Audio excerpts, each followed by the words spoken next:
Okay then, my friends, so now we've got a fairly decent authentication flow set up so that we can register, log in, log out, and we're also protecting routes using those custom auth components. So now I want to shift our focus to the next part of the application, which is actually creating a reading list by adding books, and then storing those books in a database when a user creates one, and then also retrieving the books from the database to show on the books page in the application. Now, to do all that, we're going to be needing a database to store all the data in, and we'll be using Appwrite again to handle this backend service for us. So let's head on back to the Appwrite console for this project and set that database up. Alright, so I'm currently on the project dashboard in Appwrite, and I'm going to go to databases over here to set up a new database, which we can do by clicking on this thing, this create database button. We're going to enter a database name, and I'm going to call this React Native App DB. Call it whatever you want. You can also give it a unique ID if you wanted to as well. If you don't fill this in, then Appwrite is going to auto-generate one for us, so I'll leave that blank. And then I'm going to click on Create to create this. Once we do, we get put into a collection screen. So collections in a SQL database are the same as like tables, I suppose, and each collection is going to have a different type of data inside it. So we're going to create a collection which is called books, because we'll be storing books data inside this. And again, you can add a collection ID if you want to. If you don't, then it's going to generate one for us, and I'm going to create this. So, by the way, this is the ID that it just generated for us for this collection. And also, if we go back to the database, we also have a database ID there as well. So we're going to need both of those later on when we try to connect to this collection to interact with the data.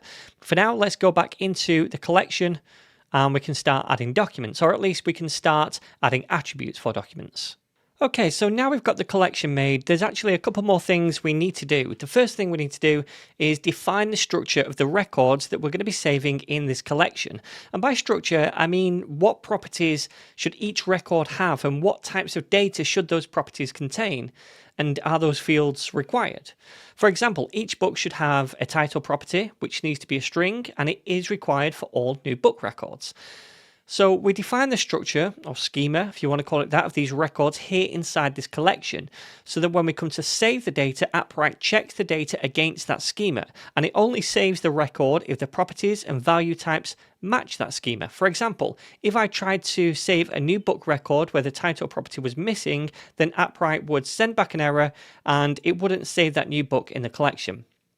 So then, we define the required structure of these records by adding attributes, which we can do by clicking on the Attributes tab up here. Once you've done that, you can go ahead and click on this button to add a new attribute. So let's do that then. We're going to add first of all a string attribute. So this is the data type that is expected for this particular property, I suppose. And if we click on that, then the attribute has a key, which is the name of the attribute. And I'm going to say that is the title of the book. The size is how many characters we're going to allow for this. Let's just say 255. And we can have a default value if we want, otherwise it's going to be null to begin with. And right here we can specify if this is going to be required or not. So it is in our case, and I'm going to click on create. Once we've done that, we'll create another one. Again, it's going to be a string. This is going to be the author name, which we'll call author, size 255. You can change these sizes, by the way, if you want to. And this is also required, and I'm going to create it.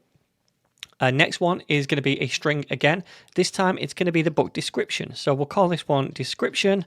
The size is going to be larger, so 500, null and required, and then we can create. And we also need one more, and that is going to be a string as well. And this is going to be for the user ID. So later, when we start saving records to the database, we are going to send along the user ID of the user that created that book. And so therefore, we can associate that book with a particular user. And if we try to query this collection later on, we can just filter those records according to that user ID, according to whoever is logged in at the time. So then, down here, we're going to set the size to be 255 again. Default is null, and then this is required.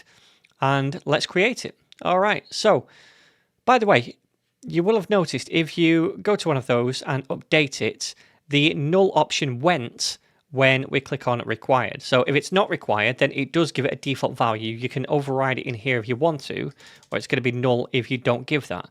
If you click on required, then it's going to take that default null value away, because a user can't save a record without this particular attribute when it's required, okay?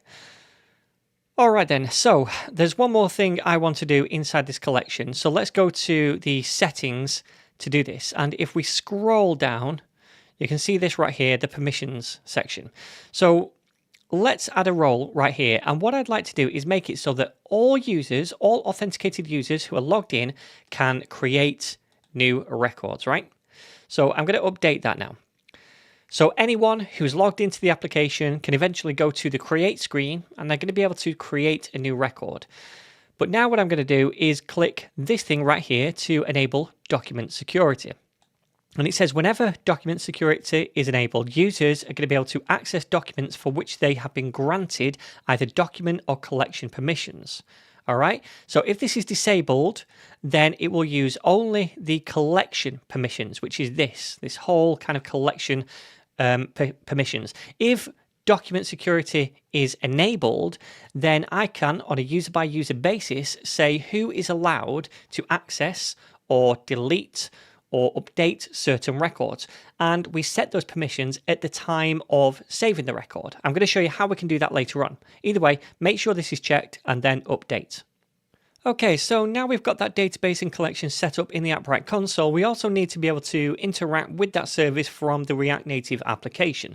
So let's open up the Appwrite.js file inside that lib folder, which we created a few lessons back. And inside here, we already import and initialize a few things. The client itself to identify which Appwrite project to connect to, the account, which we've been using to interact with the authentication service provided by Appwrite, and also avatars, which we've not used yet, but I think we will be doing later on to add a little avatar on the profile page.